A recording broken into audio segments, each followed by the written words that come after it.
নমস্কার, জয় গোরাম, জোহার।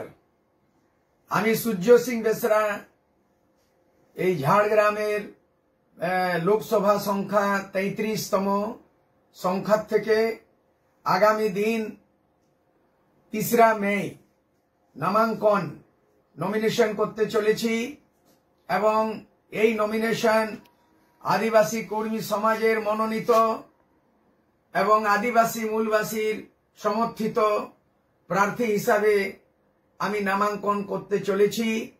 এখানকার ঝাড়গ্রাম লোকসভার নির্বাচন ক্ষেত্রের মধ্যে 7টা বিধানসভা রয়েছে এবং এই 7টা বিধানসভার মধ্যে অ্যাপ্রক্স মোটামুটি 16 লাখ থেকে বেশি ভোটার রয়েছে। আমি সমস্ত ভোটারকে আবেদন নিবেদন করছি, আপিল করছি, জোহার জানাচ্ছি কি আগামী দিনে যেটা 25শে মে এই নামাঙ্কনের পরে যেটা নির্বাচন হবে, মতদান হবে, আপনারা সমস্ত দলে বলে মতদান দিন। এই ঝাড়গ্রাম লোকসভা নির্বাচন ক্ষেত্র আদিবাসীর জন্য সুরক্ষিত, কিন্তু আদিবাসীর জন্য সুরক্ষিত হলেও এখানে মূলবাসী রয়েছে। এখানে যাদের দাবি দাবা, যাদের আন্দোলন মূলত আদিবাসী কুর্মী সমাজের একটা আন্দোলন চলেছে, তাদের দাবি নিজের জাতি গোষ্ঠীকে এসটি সিটে সামিল করার।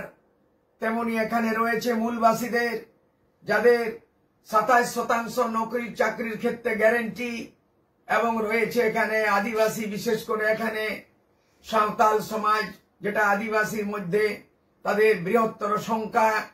তাদের দাবি রয়েছে একটা ধর্ম নিয়ে, সারি ধর্ম নিয়ে, এবং এখানে সমস্ত এই এখানের জঙ্গলমহলের এখানের আন্দোলিত মানুষ তাদের এক সূত্রী এখানে রয়েছে জঙ্গলমহলকে অটোনোমাস কাউন্সিল বানাবার জন্য। জঙ্গলমহলকে গোর্খাল্যান্ডের মতো যদি দার্জিলিং এ যদি গোর্খাল্যান্ড হতে পারে, তাহলে এখানের আদিবাসী মূলবাসীর জন্য জঙ্গলমহল অটোনোমাস কেন হবে না? অনেকগুলো দাবি রয়েছে, আপনারা সবাইকে শুনুন, কিন্তু আপনারা নির্বাচিত করুন একটা যোগ্য প্রার্থীকে, যে এখান থেকে নির্বাচিত হবার পরে লোকসভাতে রয়েছে 534 রয়েছে, তার মধ্যে আদিবাসী রিজার্ভ সিট 47। কিন্তু আমার জন্য গর্ব হবে কি এখান থেকে যদি নির্বাচিত হয়ে যাব, তাহলে ভারতবর্ষের 500 নির্বাচিত এমপির মধ্যে তাদের যে আদিবাসীদের প্রতিনিধিত্ব আজ পর্যন্ত হয় নাই, লোকসভাতে আওয়াজ এখানে বুলন্দ হয় নাই, তাহলে এটা আমি সৌভাগ্য পাবো যে এখানের প্রতিনিধিত্ব করে এখানের আদিবাসী মূলবাসী এসটি এসসি মাইনরিটি এটার জন্য আমরা করব। আমাদের বিকল্প আমরা থার্ড অল্টারনেটিভ মানে 3রা বিকল্প হিসাবে আমরা দাঁড়িয়েছি, কারণ এখানে অনেক দুর্নীতি রয়েছে। কেন্দ্রতে রয়েছে নরেন্দ্র মোদী বিজেপি সরকার, রাজ্যতে রয়েছে টিএমসি সরকার, কিন্তু এখানে জনগণের যে আশা আকাঙ্ক্ষা পুরা হলো না। সেই জন্য আমরা 3রা বিকল্প হিসাবে আমরা দাঁড়িয়েছি। আদিবাসী মূলবাসী কুর্মী সমাজের হড়মিতান সবাই মিলে আমরা যোগ্য প্রার্থী হিসাবে আমি দাঁড়িয়েছি।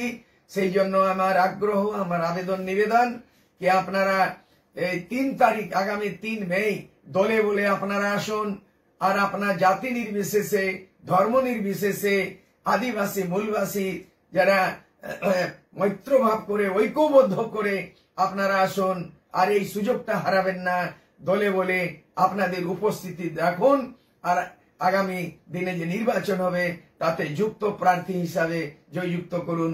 এই আপিল করে সমস্তকে আমি নমস্কার জানাচ্ছি। জয় গ্রাম, জোহার, নমস্কার।